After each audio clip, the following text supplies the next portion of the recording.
Okay, well, while Reverend Williams is getting connected, we will go ahead and get started with this afternoon session.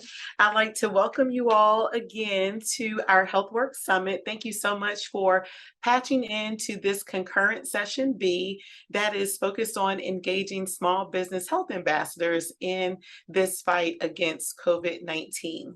So before we jump in to hear from our participants in today's session, I wanted to really set the stage for our conversation this afternoon.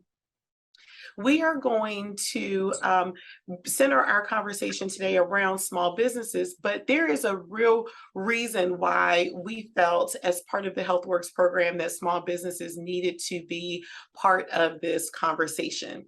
So, in case you weren't aware, 99% of businesses in the United States are small businesses, and those small businesses employ half of the country's workforce. And so when we think about a sector having the ability to touch so many lives here in the United States, the small business community is a very important sector.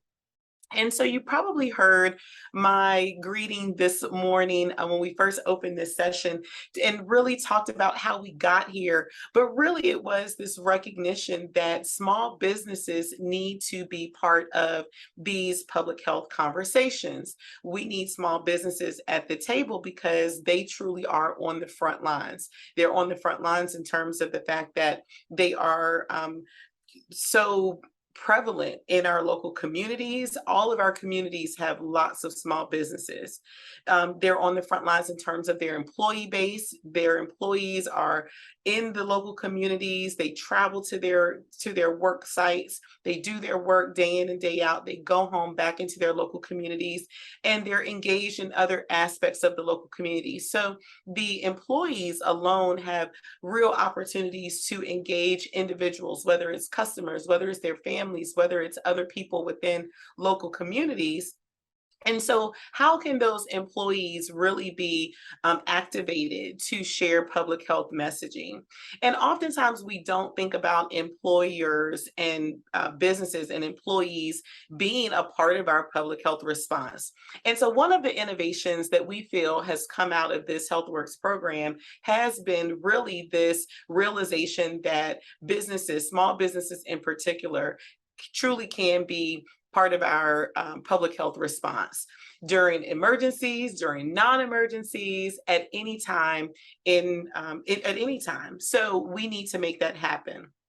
So we have today, as part of this session, a dynamic group of individuals who are going to share what we've been doing, what they individually have been doing, especially if they were a small business health ambassador, what the HealthWorks program has been doing in terms of recruiting and training and providing data to support the work that we are doing, and to make changes in our programming.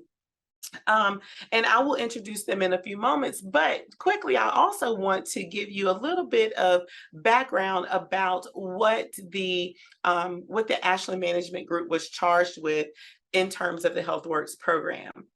As I mentioned, businesses are often not part of that response. And so we wanted to make sure that we tested a model of engaging businesses in this work. And so what we did was we set a goal for ourselves. It was a challenging goal. It was a goal to recruit 200 minority and small businesses from Georgia and Tennessee to become trained, to get information about COVID-19, to know how to dispel myths within their local communities, and then take all of that information back into their workplaces and into their communities and make a difference. Get people excited about getting vaccinated, help people realize that those myths that they had heard were not true, and to provide them with factual information, to organize vaccination events or get individuals to a vaccine provider within their local community.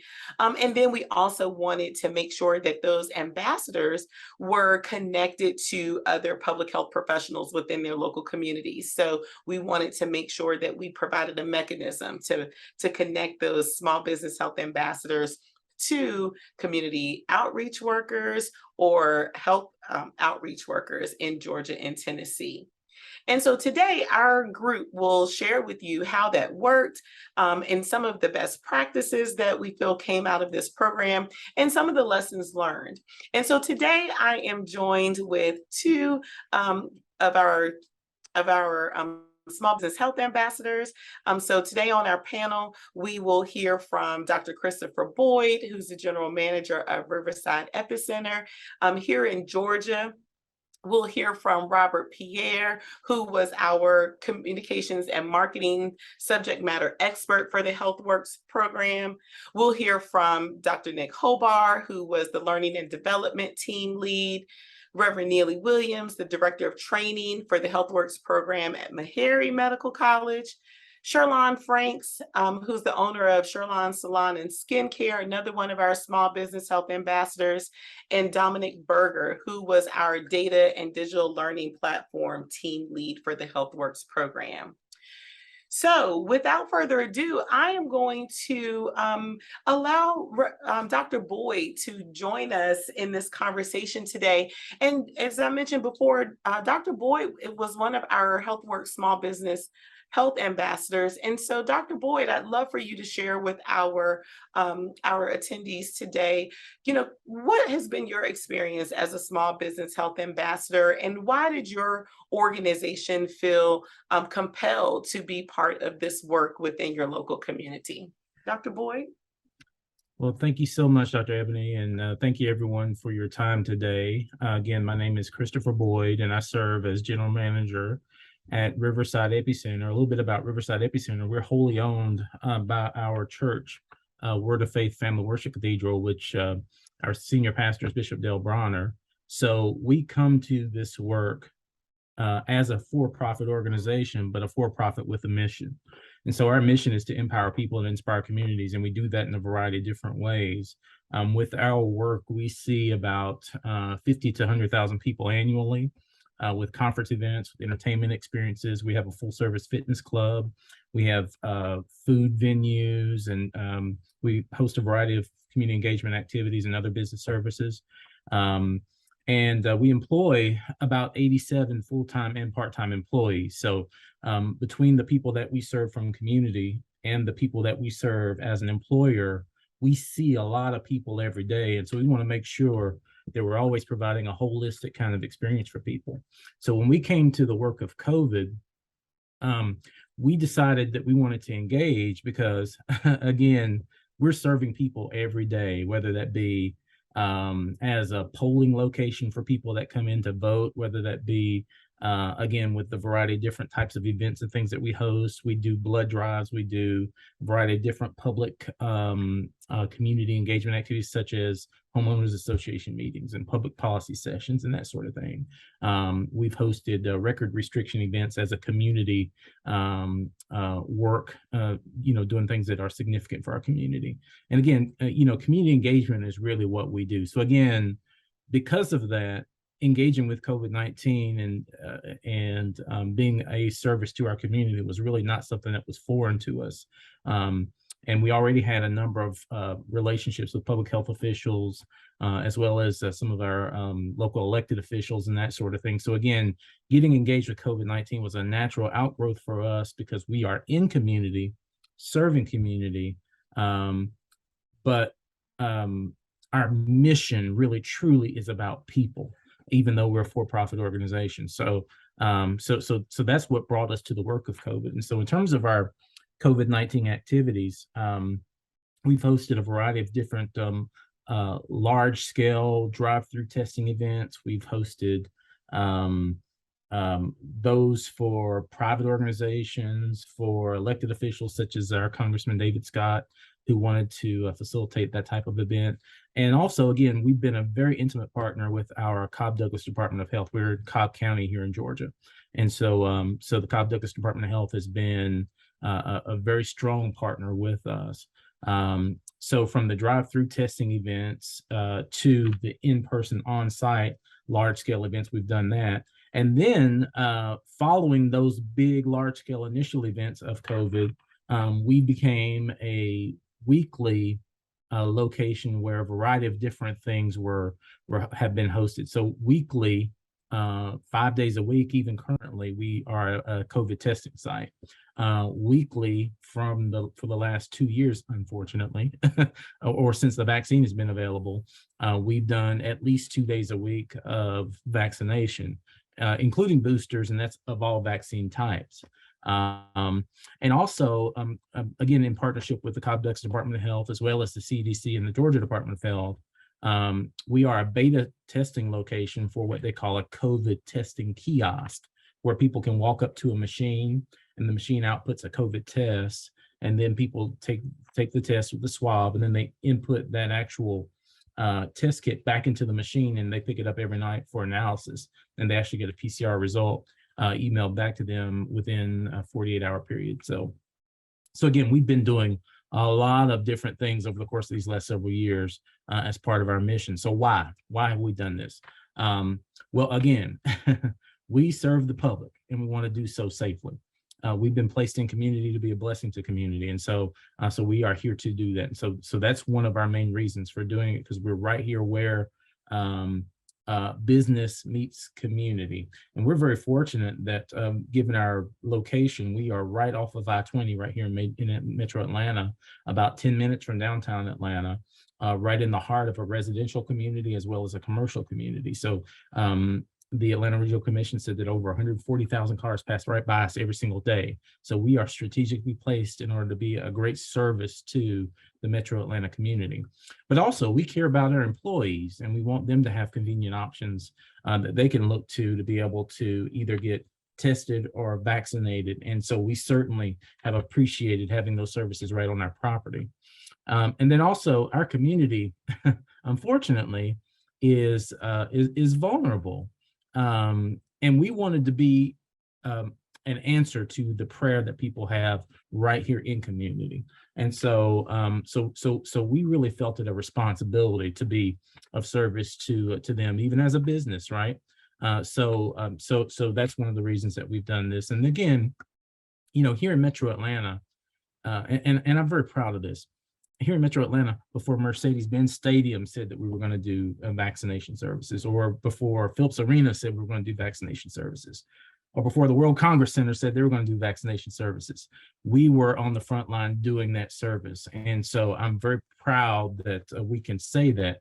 So when we were approached by HealthWorks with this opportunity, it just made sense for us to engage, because already we were seeing the opportunity to meet a need for community, and we were excited to be able to do it on an even larger scale. So in terms of the impact of what we have seen, we estimate that we've been able to, on this property, test somewhere around 10,000 people. We estimate that we've been able to see about 500 or so, if not more, get vaccinated. And even within our workforce, we've seen we did require our employees to get tested weekly. And so we've seen 100% of our employees get tested, but also we estimate that about 70% of our full-time employees have been vaccinated. And we've seen a good number of those actually go through to get fully boosted. And again, the HealthWorks program has been a great impetus, a great motivator in all of those pursuits. So there are a few questions that I was asked to address as part of this experience. What are some of the concerns that small businesses might engage with as it relates to connecting with public health professionals around the various initiatives? And I think small businesses just need to know how, right? And for us, it certainly helped that we had existing relationships, but knowing the pathway to connect with public health professionals is absolutely a critical thing. And it can be as easy as doing a web search to find out who those entities are. But also it helps, again, to just connect with your local elected officials. They can absolutely help you navigate and get connected to those that are providing the services that your local community needs. So certainly knowing how is an important thing. But also, having clarity as a small business about what you have to offer is important. So knowing that you have people who can be a resource to that local community, and knowing that you have expertise, meaning leadership. If you work in a business, you know how to organize people, and you know how to create systems and processes in order to accomplish a variety of different tasks. And so that's important as well. And also, as a small business, one of the things that we have to offer, and many others do as well, is space, right?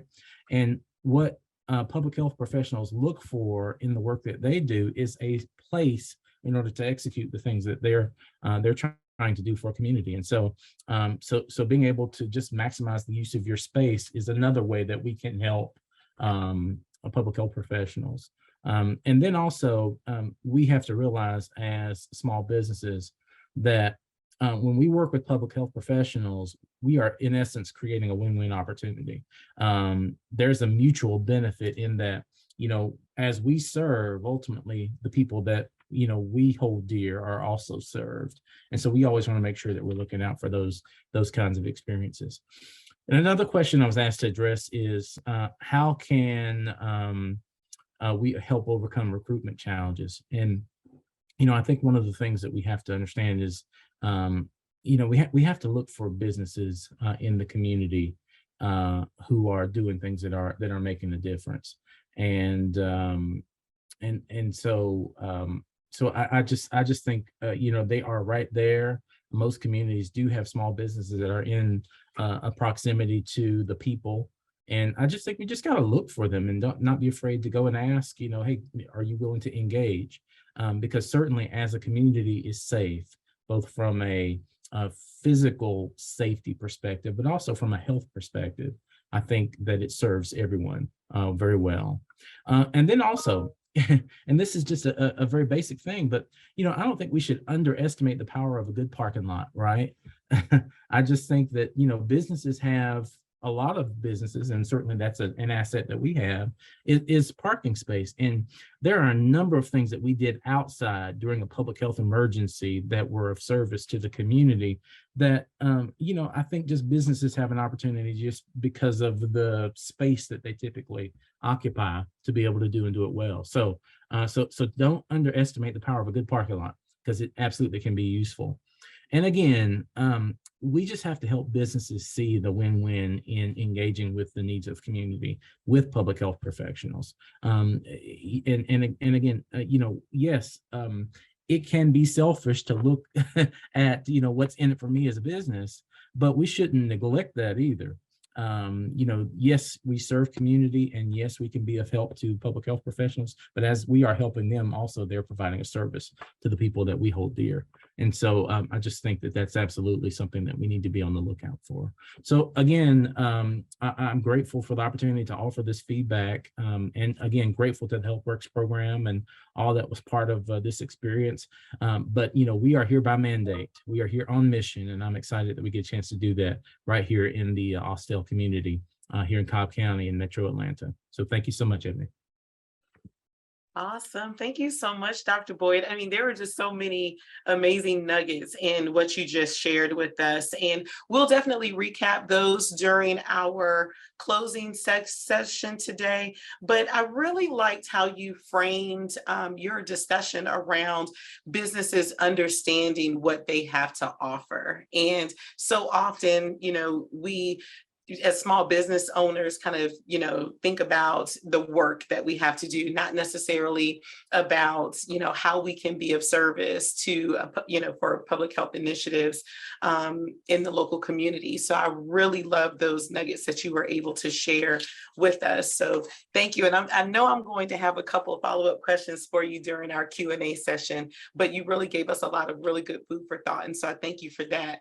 And I think some of the things that you shared with us really do help us transition naturally to the recruitment side of the HealthWorks program? How did we get those small businesses to even engage with us? And so for you and your organization, yes, it's part of your mission. You were already committed because you were already doing a lot of the COVID mitigation work before the HealthWorks program came on the scene for Georgia. But for so many other organizations and communities, that wasn't the case. And so I'm really excited to bring Robert into the conversation.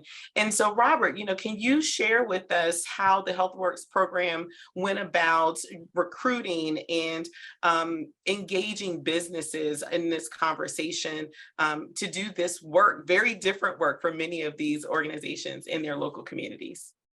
Sure. Thank you very much thank you very much, Ebony and Dr. Boyd, for your work on this, because you're right. You guys were doing this work really early on, and a lot of people, it just wasn't on the radar, because when we start talking about a communications plan, a strategy to reach folks, one of the things that we were dealing with is a lot of people just they a couple things when you're dealing with communication strategy. You want to figure out audience, message, and delivery methods. And so in this case, the audience was small businesses, as we've already discussed. I think we have some slides coming. There we go. Coming up. And so one of the things that you deal with is sort of a couple of things. What were small businesses dealing with when in the first place? And as we've already been discussed, there was a lot of hesitancy in our communities and all communities, and that was part of what small businesses were dealing with too. But we also know from previous engagements that small businesses have a couple of big challenges. They have a lack of resources. First of all, they're small, and they have a lack of, they talk about a lack of resources and a lack of employees to devote specifically to health and wellness issues. And so those were the context of what we dealt with. And so one of the things that was built into this program initially was, first of all, there were incentives that were being offered. So that was going to be part of what our communications plan was going to deal with. There was we were offering $1,000 for businesses to participate, first of all, in the training, and then another $1,000 if they were able to get 100 shots in the arms of people, either from their own employees or within their communities. And so as part of what we came up with was a value proposition for individual businesses. And what we said was that businesses thrive when their employees are healthy. In the wake of the great resignation, as they call it, small business ambassadors could help attract and retain staff to keep businesses running.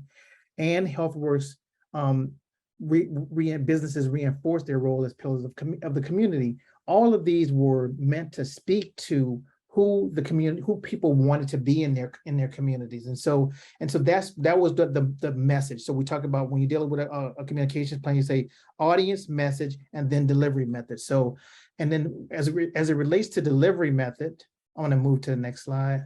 Oh, hold on, there it is. We had video, we had news release, we had a website. So we have, in the news release that we did, we accentuated the idea that they were the amount of potential money that employer could get to participate.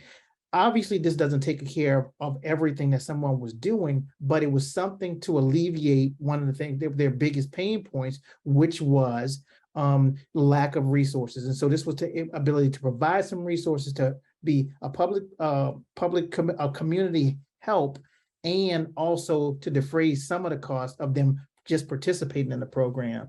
And then we also had, YouTube and other things. We tried a number of different things. The next thing that we had, we'll go to the next slide, is one of the strategies that we had beyond sort of media opportunities was to engage with gatekeeper organizations, Small Business Administration, the Epicenter, Chambers of Commerce, the Urban League of Middle Tennessee.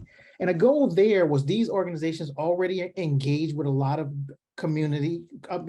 people in their community, including small businesses. And so what we did is we used asked those organizations to either invite us to their events that they were hosting, and we made a presentation to them, or we also asked them to allow us to either use their list or to push things out through their own channels, whether that be social media or other ways to get people to participate in the program.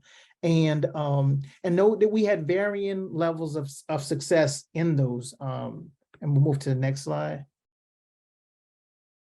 And then another thing, and so the other part that we did, that part of our strategy, which was to have ambassadors, people who were participating in the program, who essentially served as our recruiters. And so small business owners, Ms. Franks, who you will hear from later, was one. We had a number of these cards that we were having created for social media and other places that we used to say, okay, here's someone who's like you, who has taken this opportunity to participate in this program, but also to endorse the vaccine, if you will, because people identify with people who are more like them. And I think that was one of the things that we really focused on as our primary strategy. And if we go to the final slide here, we did the thing that really worked for us. I think that we found was that just direct outreach to businesses, not unlike, so we did a lot of the social things and all the ways that we normally communicate, websites and other things like that. But what really worked was really direct outreach, cold calling from list, and then engaging with community recruiters who essentially knocked on doors, and for a fee for each business that they were able to attract for us. And that really worked because people were hearing from someone who was like, these were also small business owners, not who joined the other recruiting team, to essentially really talk to people one-on-one about to answer their questions, to be a real human being, talking to them about the vaccine, about ways to, again, connect with the public health community. Because I think what we also found was that a lot of people do not have that bridge. And I think that Ashland generally has tried to be a bridge to the small business community in this space, because there's a lot of messaging that goes out in theory to individuals, but direct relationships with small businesses was something that this portion of this project was really trying to do. And I think that many of the people who participated really did appreciate that. So I'll stop there, Dr. Haynes, and see if you have some other questions that you wanted me to address. Thank you, Robert. No, I don't have any other questions, at least not for now. But I do think that your conversation around, the recruitment piece does, lead nicely into a discussion about how we moved those small business health ambassadors, once identified, to getting trained, how getting the information that they needed in order for them to be effective communicators of that information within the local community. So I thank you for sharing, and we'll bring you back for the Q&A session in a few minutes. But sure. At this time, I'll turn it over to Nick. So Nick, can you share with us what the Ashland team did in terms of engaging those businesses after they were recruited and getting them through the HealthWorks training?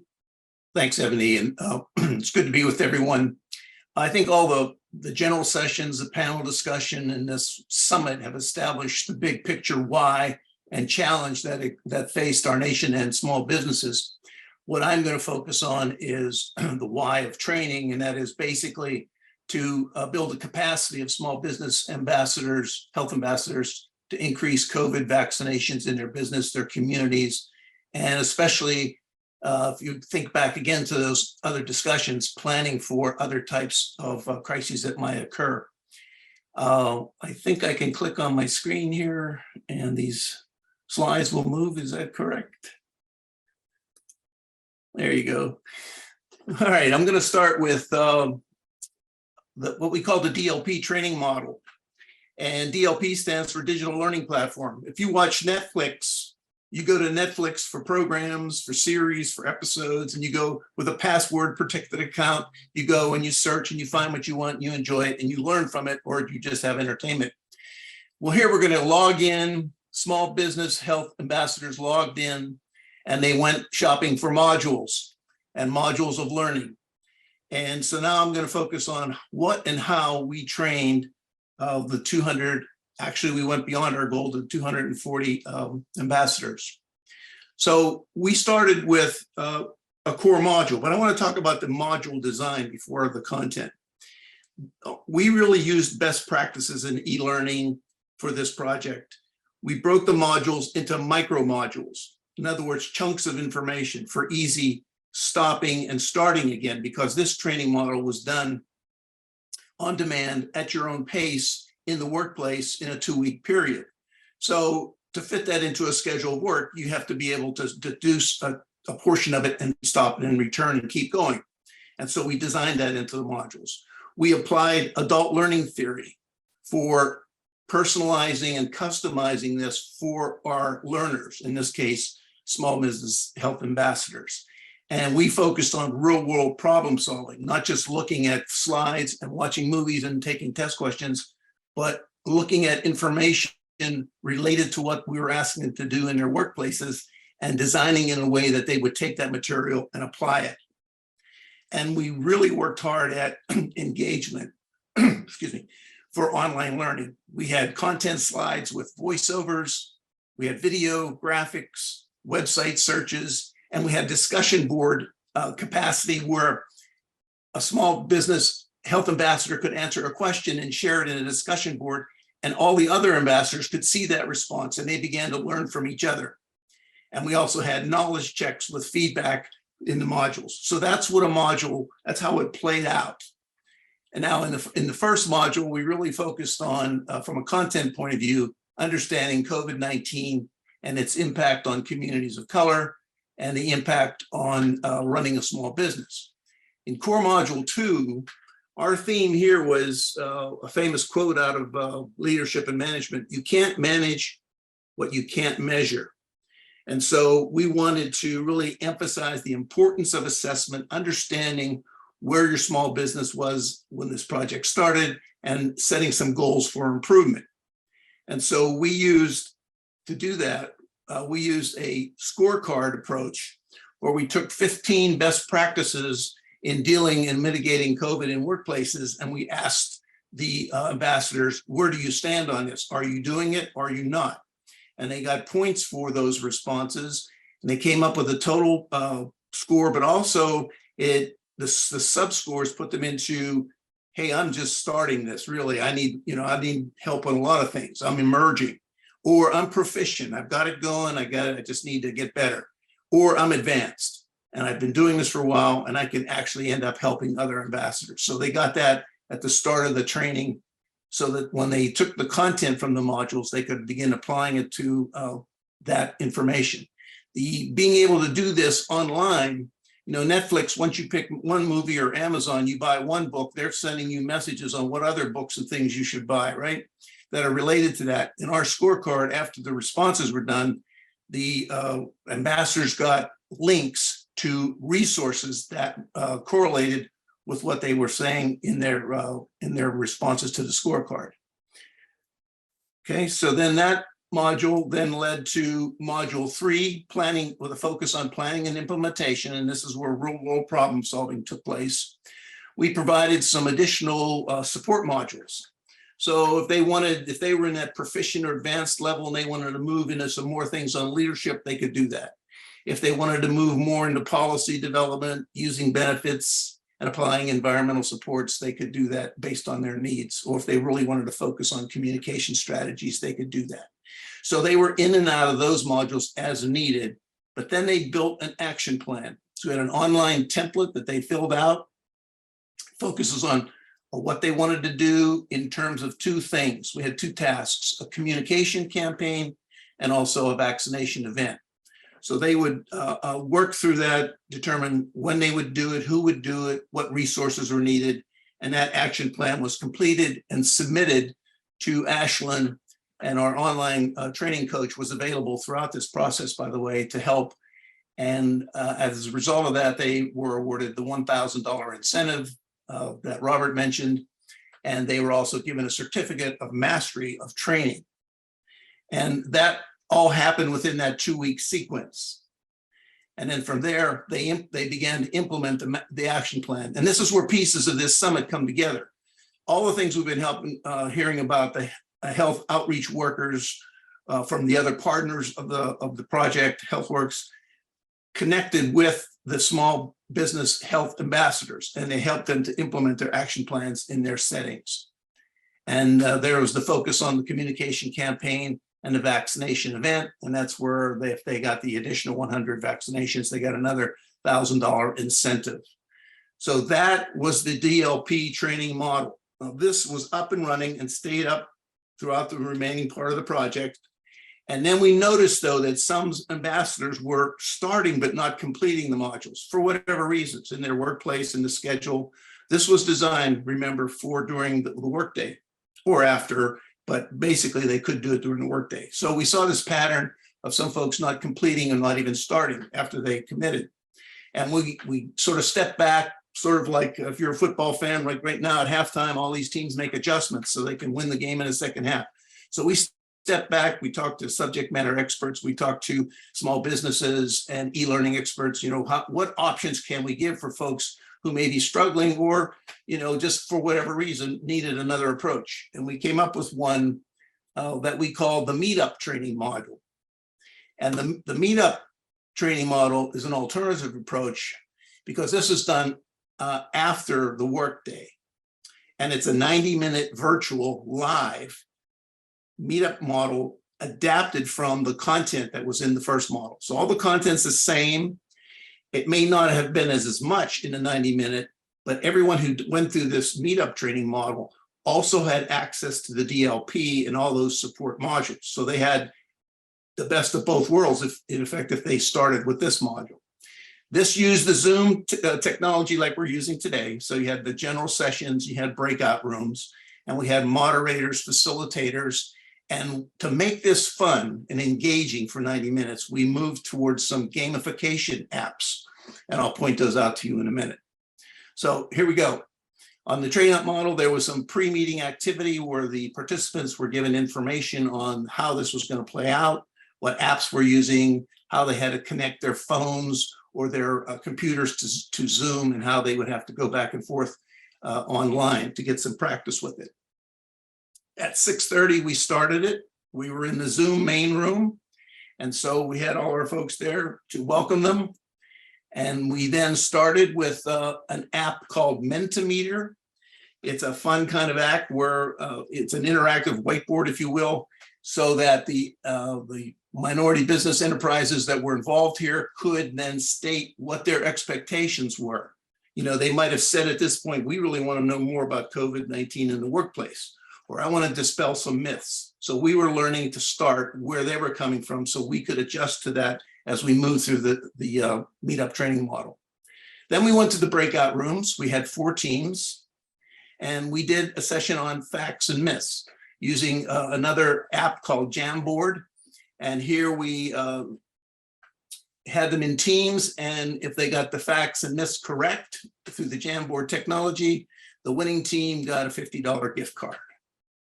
Then we moved to some slides on health equity back in the Zoom main room.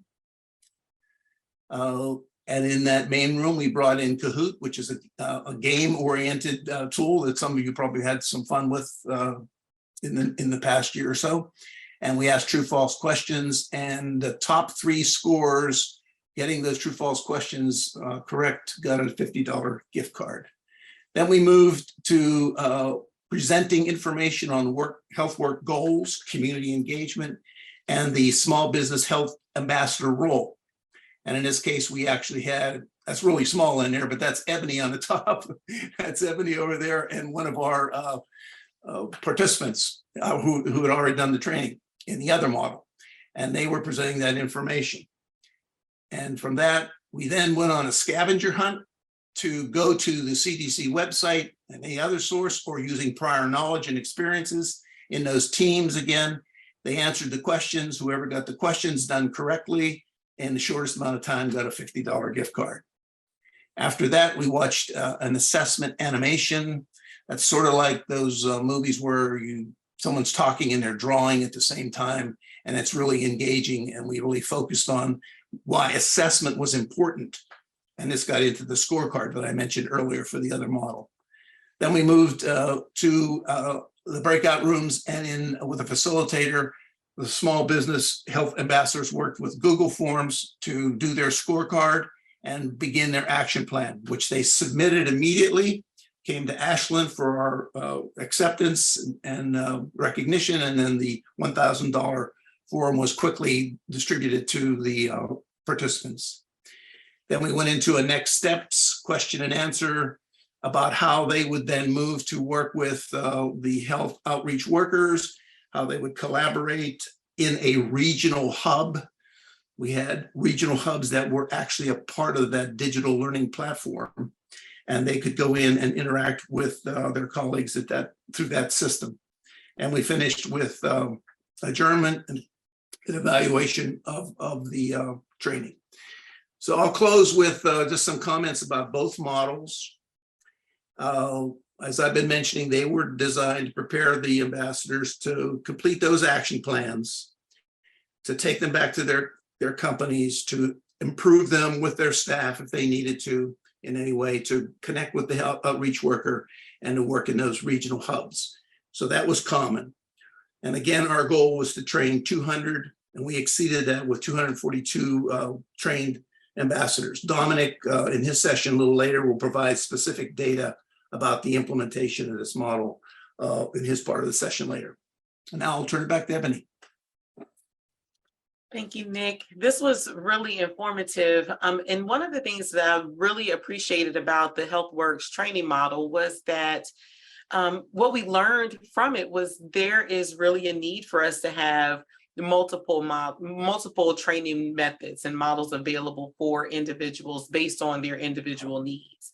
And so I love that the HealthWorks program that we were able to use that data in real time to see that we maybe needed to pivot to a different training model, but make sure that the other one was still there for people as a resource, or even if they wanted to, pick up where they left off and complete the asynchronous training. So I really appreciate that. And I hope that the participants realize that that is a real opportunity that we should take advantage of as we're developing training for our partners, particularly our small business partners in the future. So thanks, Nick, for sharing.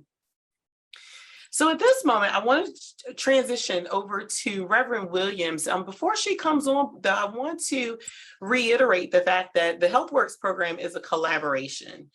There was no way that we would have been able at Ashland to do this work without the collaboration with our partners at Morehouse School of Medicine, as well as at Meharry Medical College. And so, Meharry is one of our partners in that training of the community health workers so that we could get them connected to our small business health ambassadors. I want to make sure that, you all realize that these programs are in need of, as many collaborators that make sense for you to have on a project. And so in Tennessee, Meharry Medical College is one of those trusted names, trusted partners within the local community. So we were really excited to be able to have them as a training partner for the community health workers, who then provided support to our small business health ambassadors. So with that, I would love to have Reverend Williams join us and share all of the amazing things that came out of the Meharry program. So Reverend Williams, I'll turn it over to you.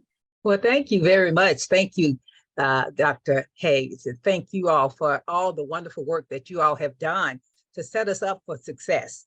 And I know that Ashland and Morehouse have been just phenomenal partners.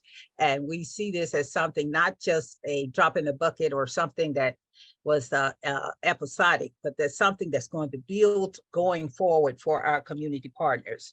So to that regard, let me just share with you as briefly as I can. It's just, we did so many things, and we are so grateful to have had this opportunity to serve our community like this.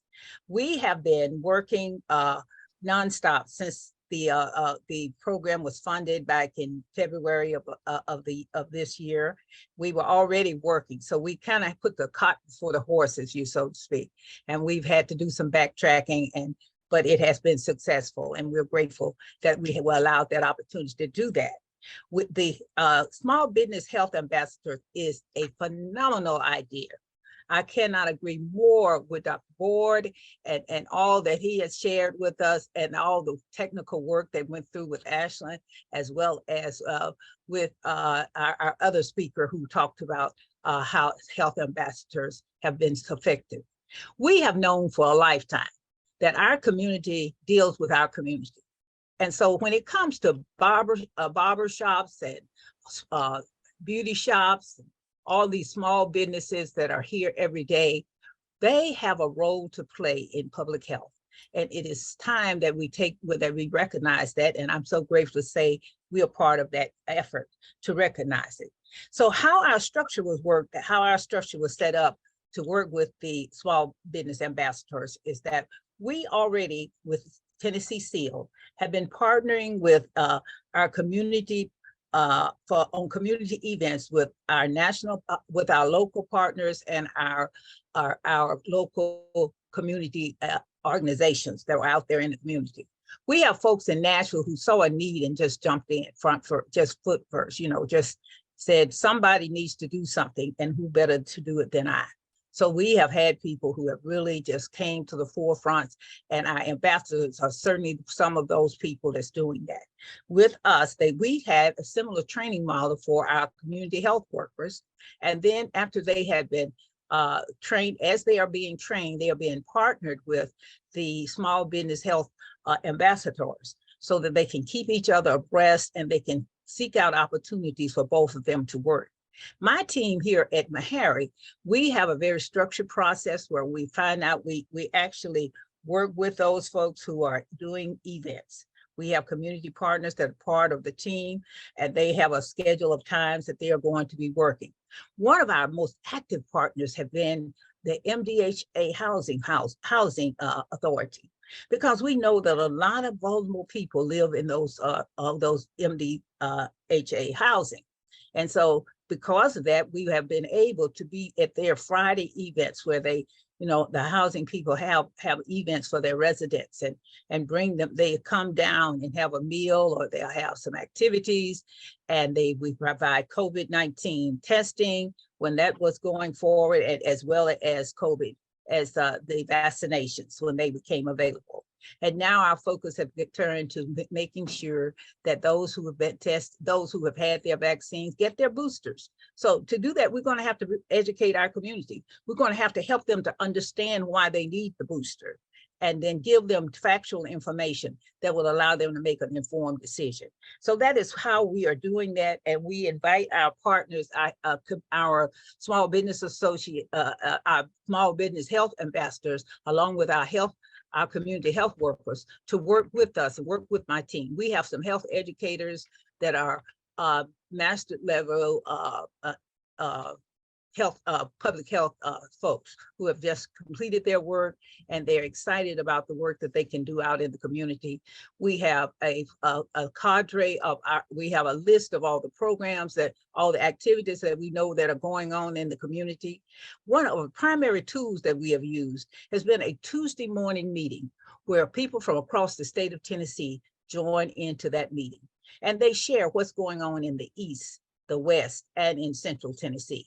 And then our job is to make sure they are equipped with all the resources that we have and to make sure that's successful. And that equipment include our small business ambassadors. And some of them have had set up their own events. We support them. We provide electronic information to them. They are part of a team of folks who receive tablets with the surveys on them and hotspots so that they can be at events and be embedded with the provider and collect that information right there in real time. So again, we are excited and we're excited to see what's going on in all these other places. And we are so grateful to have had the work, the support that we have had from Tennessee SEAL and from HealthWorks. We are so grateful for Mojo Marketing, Dr. Catherine Brown, who is our communication director at Mojo Marketing, for helping us to promote our events out into social media and to help us to have a branding out in the community. And we are slowly but surely building trust. We are repeatedly going to different places that they know when we come, if we bring our surveys, and that there's incentives and all of these great things. There's always some good food. There's always some good music, and it's always a wonderful fellowship. So let me close by saying to all of you, please stay in this fight with us. The vaccines are here, but we still have a lot of people that don't have them. The boosters are here, and people don't know why they need them. So let's continue this work, and thank you for the small business ambassadors, and we do not see them going away. We have to find new ways to continue to engage them, and thank you, Ashley, for getting them on board. Yes, thank you, Reverend Williams. You have just been such a light. And I think one of the biggest takeaways from the work that you're doing in Tennessee and the work that we're doing here in Georgia is to, really embrace these ambassadors, right? Like you said, we don't want them to go away. We want them to be put on another project, right? To help us get the word out about the next thing and the next thing and the next thing. And this infrastructure that we've created really does provide an opportunity for that. We know where these businesses are now, right? Yes. We know they want to be engaged. There's some things to come. We want them to know it's some more work to come. Don't worry about this, what may be passing over, changing. Things change all the time, but there's great folks working to bring some more resources to help you to do this, because we know we can't pay people to do it, but we can help them to be able to do it. Absolutely, absolutely. And the other thing that I think is really good for people to take away is that no two programs in different states will be the same, right? So how we engaged you all with our small business health ambassadors was a little bit different. To how we did it in Georgia. But at the end of the day, the goal was still the same, right? Absolutely. And so the regional hubs in that digital learning platform that Nick mentioned earlier really did provide a way for that communication to happen, even if it did look a little bit differently, but for everybody to be on the same page. So I really appreciate you bringing those things to our attention.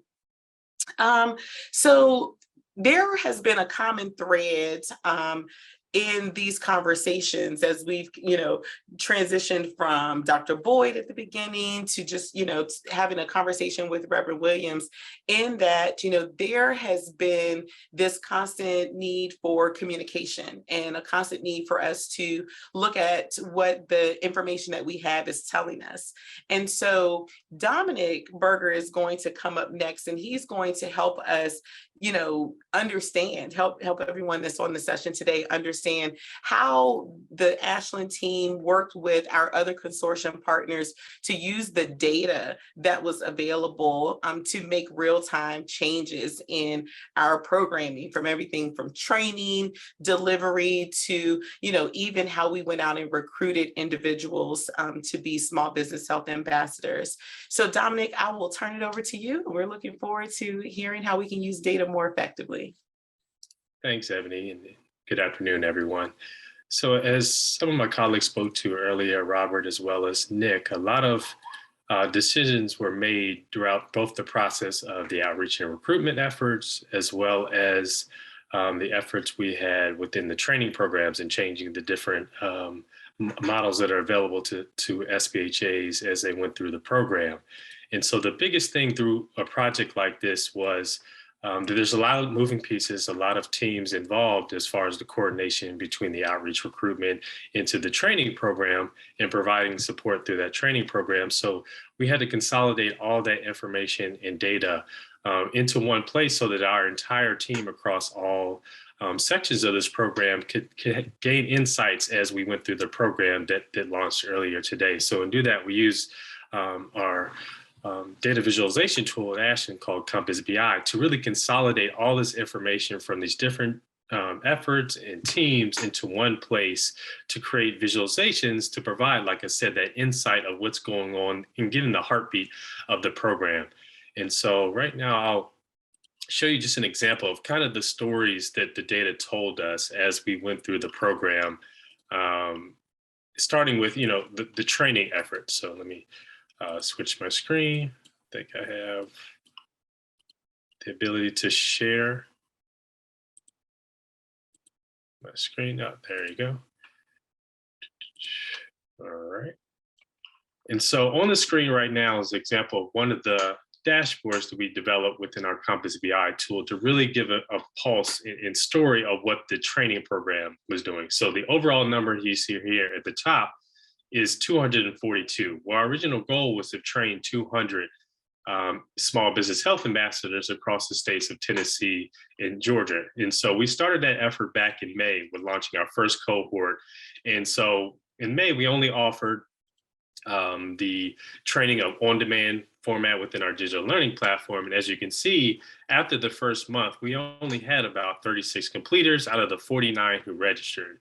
And so with that, kind of that first checkpoint after the first month, we all sat down as teams and managers, both of the outreach and recruitment team, as well as the training teams to brainstorm ideas to increase our numbers past that first month. Because like I said, May was, as we're sitting here in October, that's not that long away from where we started in May. And so we really used the data to tell us we needed to have, changes in outreach and recruitment efforts, but as well as maybe training modalities, because as we saw through the first section of the program, a lot of the small businesses that we recruited had maybe the 2 to 4 business size range. So as we changed into cohort 2 and beyond, we both implemented the online training metric, which Nick spoke about, the meetup training, giving them a live 90-minute training session for them to be able to utilize and do as a one-time sitting, because they may not, if you're a small business with only 2 to 4 employees, you may not have the bandwidth or the time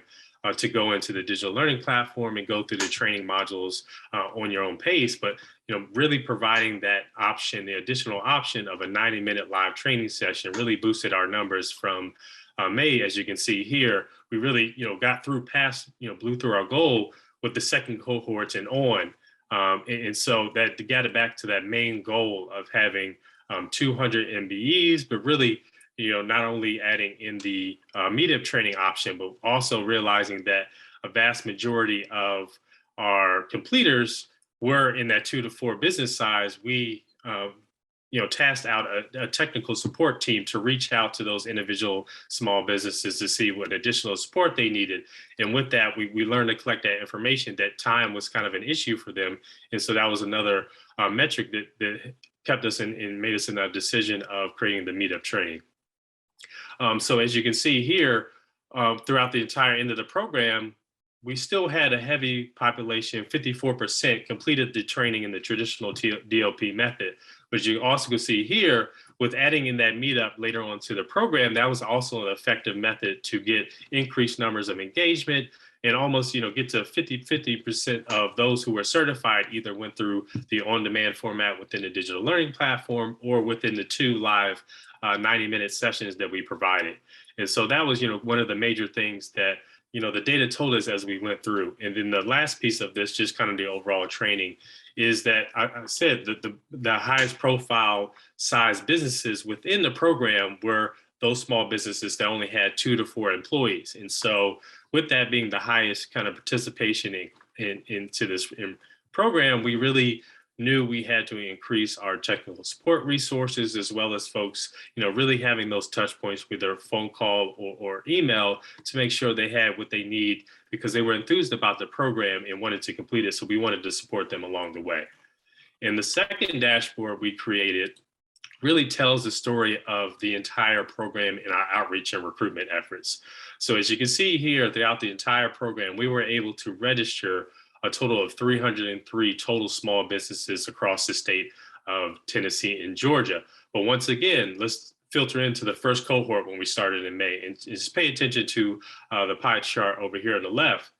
And after the first cohort, not only did we see that we had kind of low participation and completion numbers, we also saw that 94% of the recruited small businesses came out of the state of Georgia. And so this is a big issue because we wanted to have great balance going forward of having both businesses represented in Georgia as well as Tennessee. And so we use that information to tell and inform our outreach and recruitment teams and efforts to, expand our resources into the state of Tennessee, so that by the time we ended the program, we got closer more to a balanced representation of folks in Georgia and in Tennessee.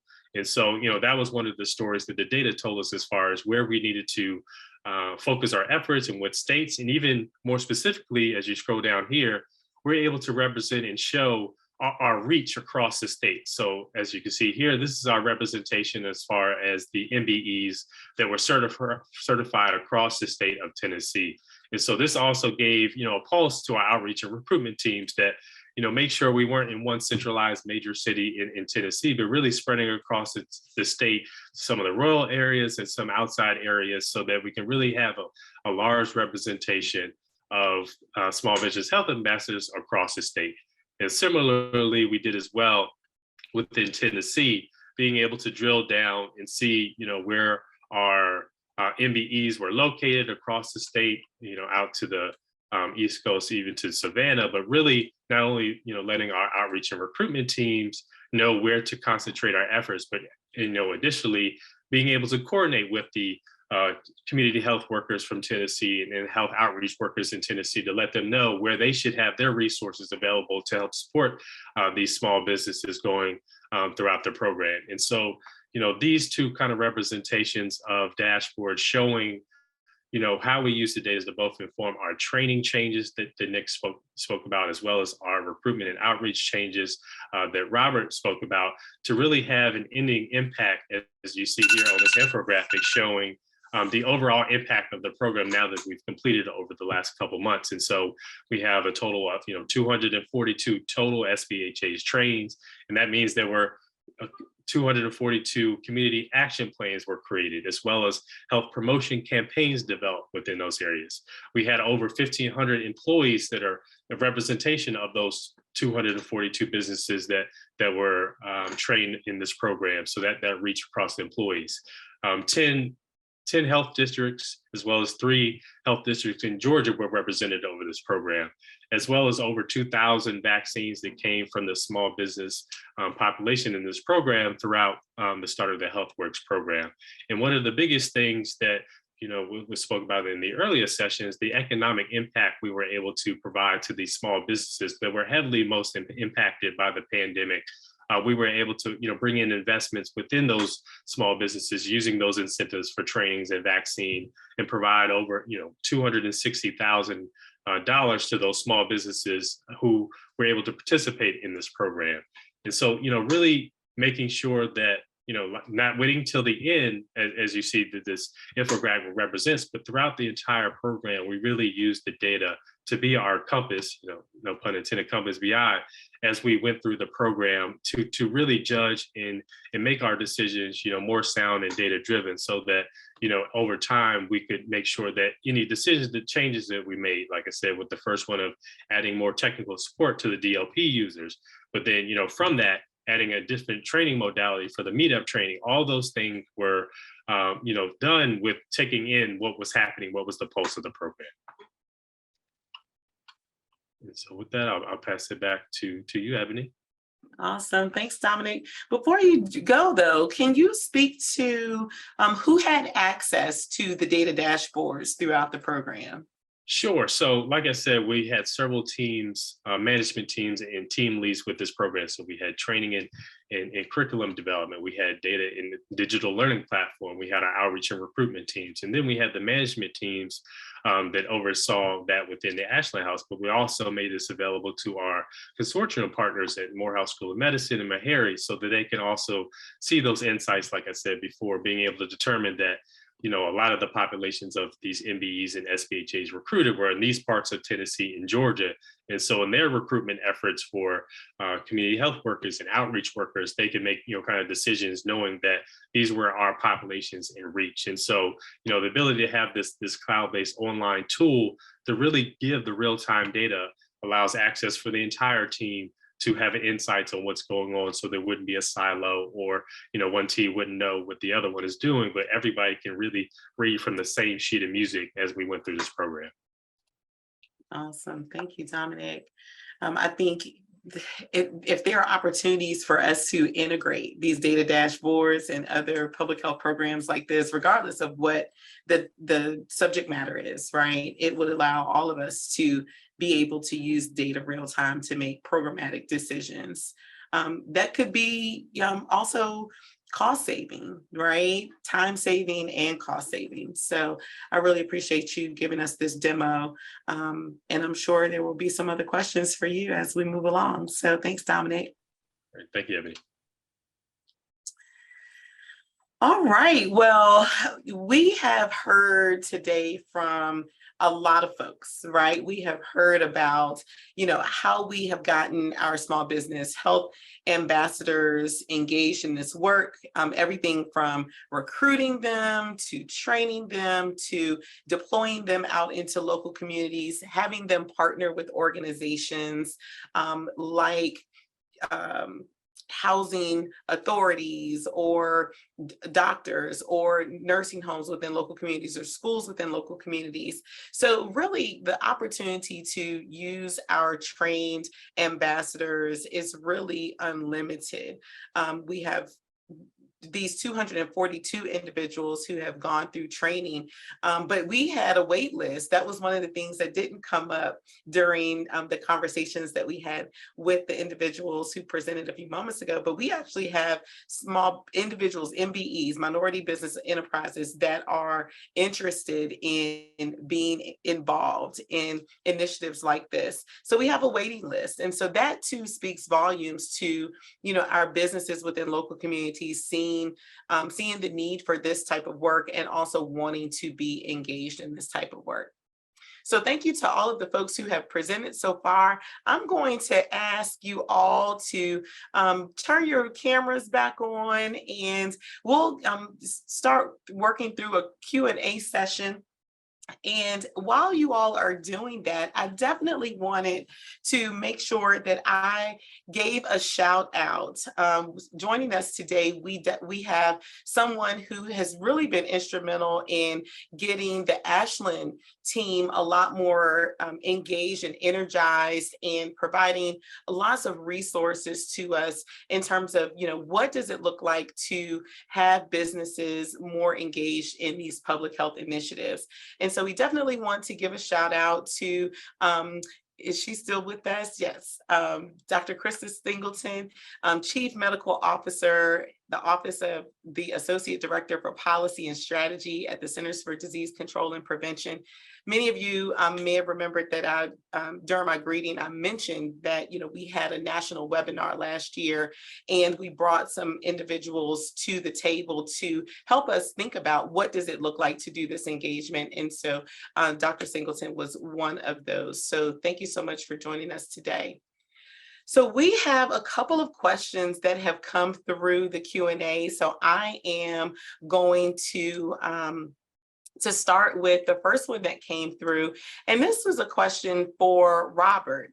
So Robert, the question is, can you speak a little bit more about how you moved from, using the gatekeepers and cold calling to using trusted messengers or the recruiters who knew the local communities and businesses? Can you speak a little bit more about the impetus for that, and then how the organization Ashland went about that? Well, kind of like what Dominic was talking about just now, is that we just weren't getting the results that we needed to get out of it. I mean, I don't think that the partners were not being helpful. I think that people needed more than a touch. Like I think that given, and I think it was partly related to COVID generally, that people needed to talk to somebody. So like there were some people who just signed up because you showed them something. And then there were others who needed someone to actually be engaged with them to say, okay, I'm in a place where you are, and we are going to have a conversation where you can ask me questions or whatever it is. And so that's really why we went to that. because it was and we struggled with that a little bit because we were trying to figure out how to get the results that we wanted, which was to get the number of people that we had agreed to go and try to locate. And so that's that. I mean, the short answer is that we weren't getting the results we needed with others, so we had to pivot, just like we had to pivot with the with the modality of the training, because again, the world changed during COVID, and so the ways that you get to people, you have to try to figure out what was going to work. And so that was really what that was, because that was not initially something that we had planned to do. Awesome. Thanks, Robert. Okay. During the opening session, we heard from Dr. Irvin. And Dr. Irvin was talking about that need, Robert, you kind of touched on this, that need for trusted sources within local communities. And Dr. Irvin talked about the churches being trusted sources in local communities. And so Dr. Boyd, if I could circle back to you, you talked about the fact that, for your organization, this was central to your mission, and you were already doing this work. But beyond the churches just being a trusted source of information in general, what have you felt has been the community's response to the church, beyond just being a trusted messenger for information? Why is it that the church has been so integral in engaging individuals in health promotion activities?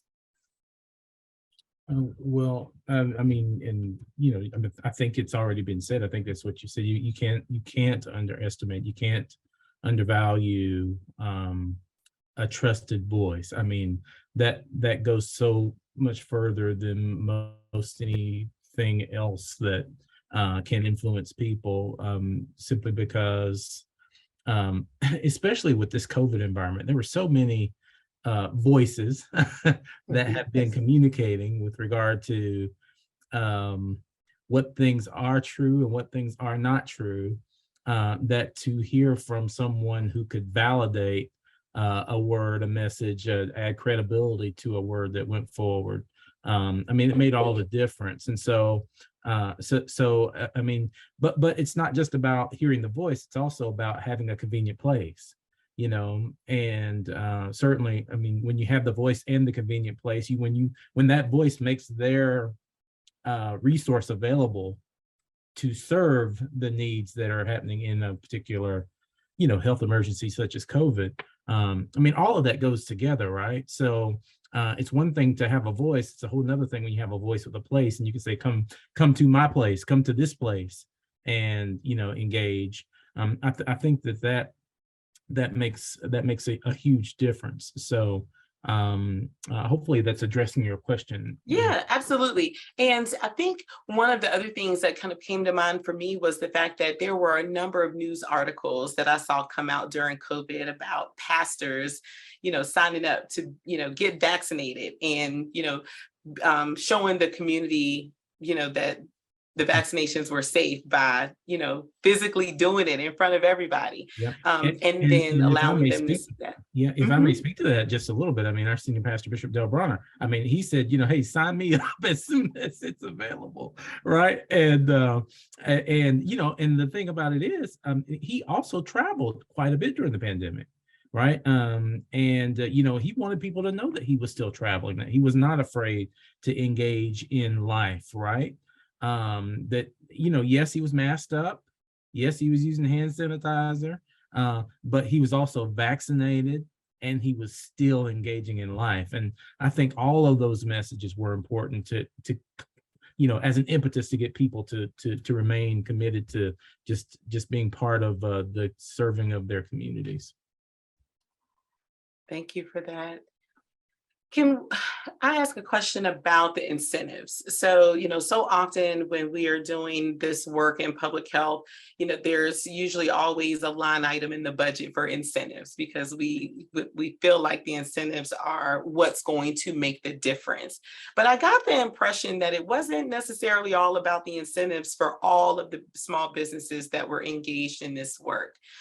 Definitely for the smaller businesses, the incentive definitely did provide them more of a desire to engage because now they could maybe help fund that work that someone in their business was doing as a small business health ambassador.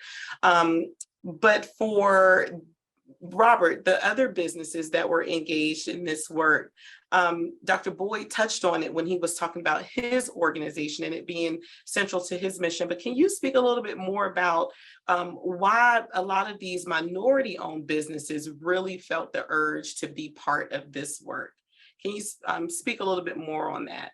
Yeah, I do think that some people, not unlike what Dr. Boyd talked about, felt like they were already community leaders, right? This is part of your role. And I see Dr. Williams shaking her head, so maybe she could speak to it as well. Because I think that so let me two things. First of all, there were some people who just needed 1,000 who did it for $1,000. They did. There were people who did that. But to a lot of businesses, even if you're small, 1,000 is not a lot, and it's not going to change your life. It was some money to defray your costs, but you really had to be in it for more than that. Particularly the people who went through initial training and agreed to sort of participate, because the people there were several people who stayed on. I know Ms. Franks was supposed to be with us today, but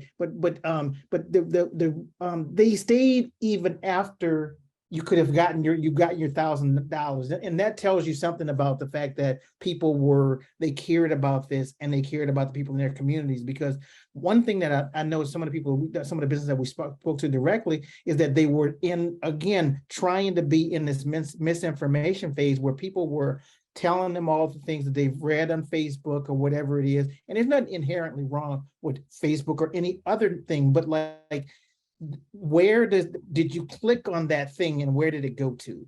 Like, just because your cousin Johnny said something don't mean it's true. And so some of these folks were actually trying to fight this, this idea in their own communities. And this was helpful to them to be able to give them tools to fight with.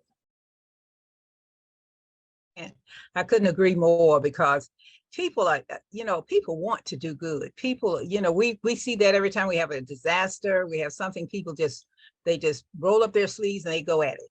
There are good people in this world, and they are just trying to figure out a way to be able to do it. I think what Aston did actually gave them a license, gave them they even asked. I mean, somebody said, Dr. Boyd, I believe, said, just ask.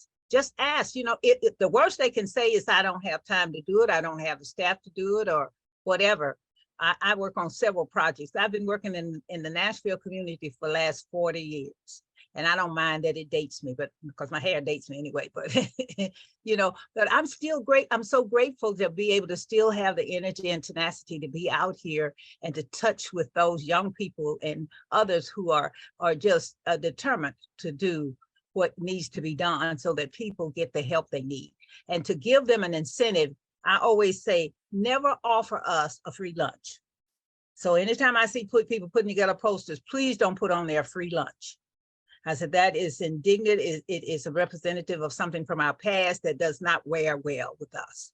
Just offer us support, or, do what you can to make us comfortable and make us open to being able to share the information we need to share with you, or to do the work you need to do. And they own the community, y'all. Dr. Boyd, I'm not surprised at all that you can do, because you were there before the pandemic, you were there during the pandemic, you're gonna be there when the pandemic is over. And those folks that come by your door, they know that. And what you say to them will mean a whole lot more than what CDC, us, or any other, but you can tell them what CDC says, and they can hear it because it comes from you. It comes from you and your group who are out there serving them, helping them meet their daily needs, helping them to do that our people need more. I tell them, you have to put COVID in a sandwich. You can't just go and say, oh, we're gonna have a COVID event. That's all, that's it. People aren't gonna hear that. People need their license restored. They need help to be able to clear up past things on their records. They need food. They need, I mean, there are needs. They're just needs in our community, and we can partner with each other and help make it happen. So thank you, ambassadors. And we're gonna keep on finding work for you to do.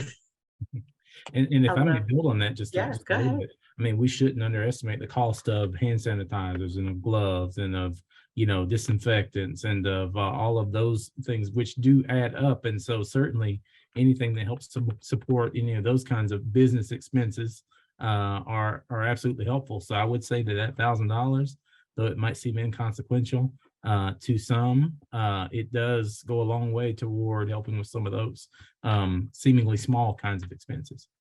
Absolutely. And one of the other things that was great about the incentives for our ambassadors was that it wasn't, you know, the $25 gift card or the $50 gift card, right? It was something tangible, right? Something that's going to make you pause and say, what? $1,000, you know, that's getting my attention. And so we definitely have to, I think, as in our public health programs, we have to find ways of providing meaningful amounts in terms of incentivizing the work, because for, you know, this work is meaningful. And so we should make sure that we are compensating people appropriately for the time and effort, because they're always going to do more work than, you know, than we think they're going to do, right? You know, we may say it's going to take 20 hours to do this, and they're going to give 40 just because they're passionate about the work. So thank you all for chiming in on that. We have another question that has come in from the chat.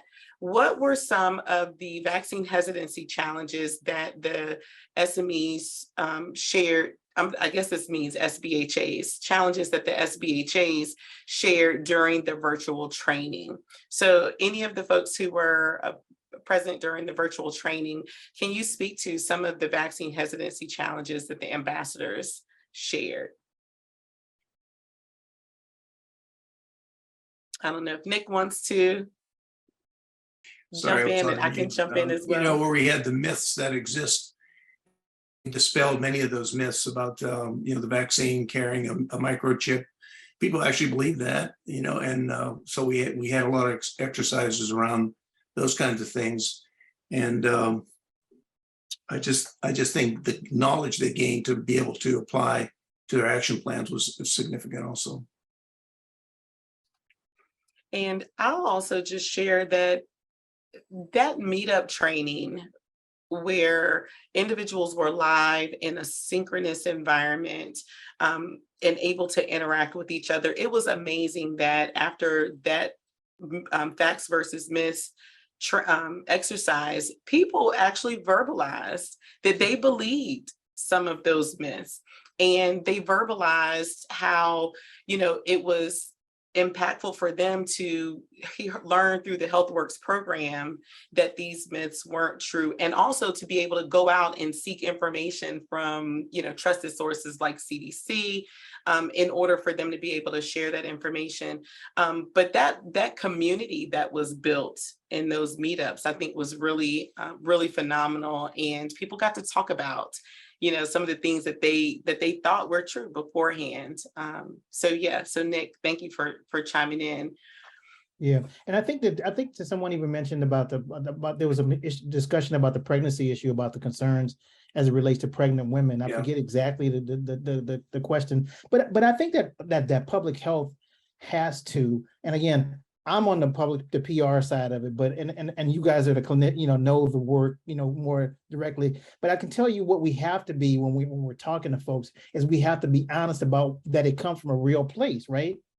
Like that came from a place, you know, their concerns came from a real place in our community where things have happened previously. And so we have to be mindful of that.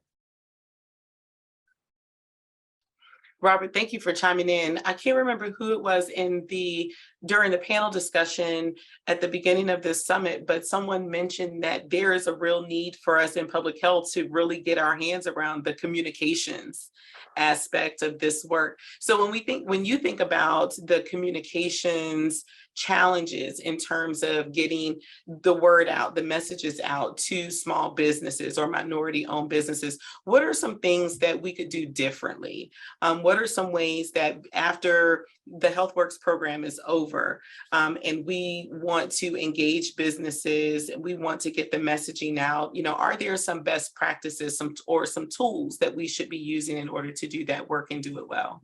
Well, I think that and this is hard because I understand it, because we work on this as a government sponsored contract, but I think that we have to give license to be as honest as we can, to sort of acknowledge that the work doesn't. We present things as people want to feel like you're having a conversation with them.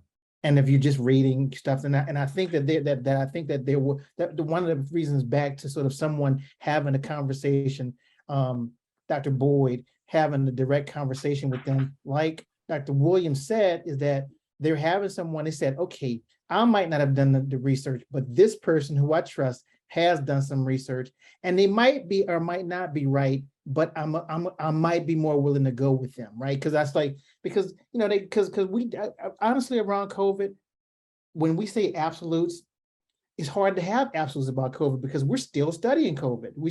What are the long-term impacts? And I think that if you give people, have conversations with people, do this and other things outside of here, is say, more likely than not, or whatever it is you give, and that's a hard thing, because I know in medical world and other people want to give as much of an absolute as you can, but to sort of say, this is the best information that we have today, and sometimes, and then allow people to sort of say, and I'm giving you this information for you to make a decision, not to belittle you if you have a different thing, but we're just giving you all the information that we have today.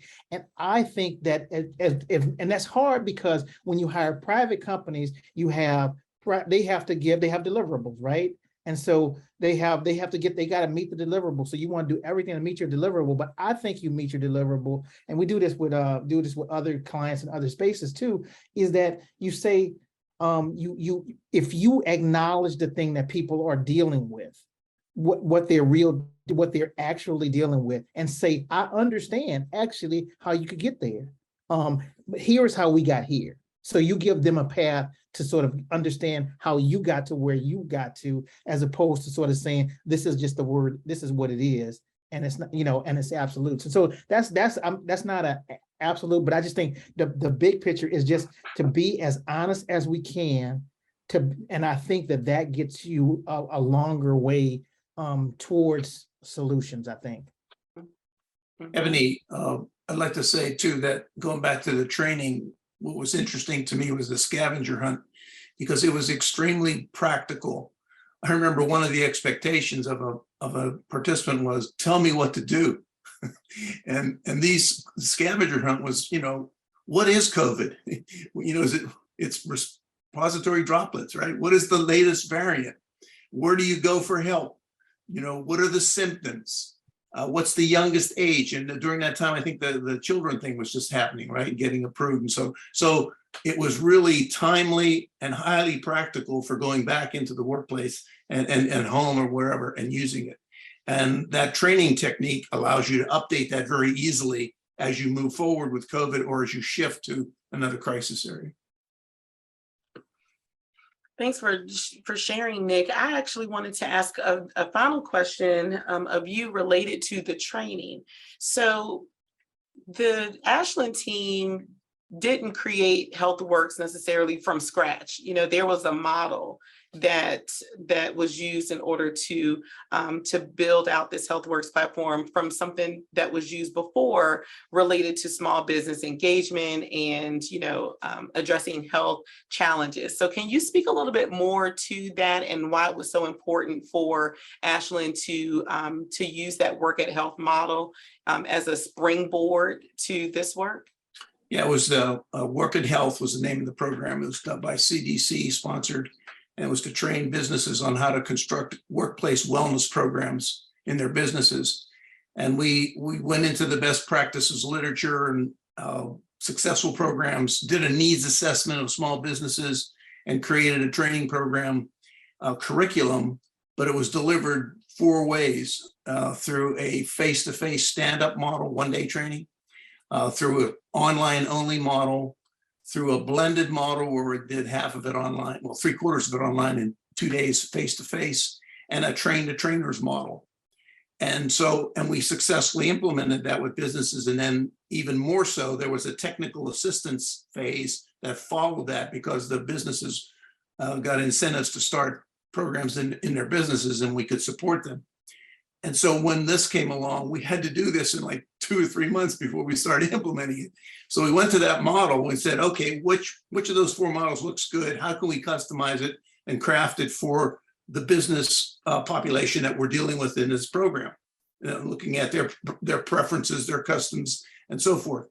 And that was very helpful to do that. And then we just expanded it and used newer technology for delivering the online versions and so forth, with some of the apps now that are very entertaining and engaging that didn't exist at that time. So that's really where it came from. And then we took some of the modules, like those support modules on leadership and policy and so forth, and adapted that approach to the HealthWorks model. Thank you for sharing that background, Nick, because I think it is really important for us to not lose sight of the many opportunities for us to approach this work that we're doing from an evidence-based perspective. Yeah. So from the training aspect, we used a model that worked, that was tested, that was used with CDC. With our recruitment, we used models that work. We use data to support our reasoning for transitioning from one model to another, or if we're doing something a little bit different, or something more innovative. And I'm sorry. What's interesting about the health Work at Health, out of those 4 models, the blended model was the favored model. This was a few years back, but that is now like an emerging preferred model in the business world of blended approaches to doing it, whether it's face-to-face and online, or concurrent face-to-face online, as we're doing now. I mean, you could be broadcasting this to a room, right, of people. And so that's how it's evolved, and that's where I could see this model evolving to. Absolutely. Thank you. So I don't see any other questions in the chat. I'll ask the individuals in the room, our guests today, if you have any final thoughts that you'd like to share with us. No? Oh. I will just say, so well done to everyone who helped coordinate the program. From the communication that was offered, the repeated emails, I got a feeling those were scheduled, but whatever the frequency was, that I definitely received them all. But well done on the structure of the program. The online training was great, very easy to navigate, and hopefully this will be a roadmap that will be able to be utilized for other situations. Hopefully we won't have another 100-year pandemic anytime soon, but for other situations that come up where it's important to mobilize the community in an effort to make an impact. So thank you all so much for the work you've done. Thank you, Dr. Boyd, for the work that you and everyone at the Riverside Epicenter have been doing to support your community first and foremost, but also to be engaged in this HealthWorks program and do even more work with us. So thank you so much. All right. Well, with that, I'll just say thank you to all of our guests for joining us today and sharing the part that you played in this massive program. It was only 9 months for this initial phase, but there was a lot of work that went into this 9 months. It was truly a collaborative effort. It was, everyone, firing on all cylinders, truly, in terms of getting this training for our community health workers, our outreach workers, our small business ambassadors developed and deployed, all of the work that went into engaging our small business health ambassadors, the minority business enterprises, recruiting everyone. One of the things that may, be a gift and a curse in some ways, we showed that we could do it in 9 months. Right.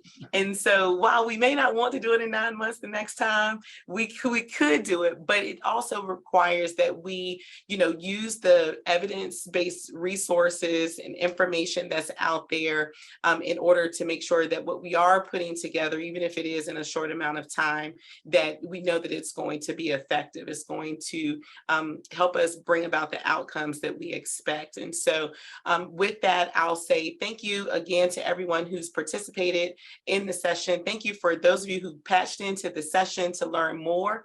And if you have any questions about any of the work that we've done through the HealthWorks program in getting our small business health ambassadors recruited, trained, partnering with our outreach workers, our community health workers, doing this work in collaboration between, 2 medical schools and a small business, right? Because, we definitely need to show more of those those success stories where you have businesses collaborating with academia. We'd love to answer questions that you might have. So feel free to email us at healthworks@ashlandinc.com. All right, and with that, I will say, have a great afternoon. Don't forget that we have a closing session, so you can just click on the leave room option to go back into the main session, which will start at around 3:40 Eastern time. Thank you so much. Have a great afternoon, everyone.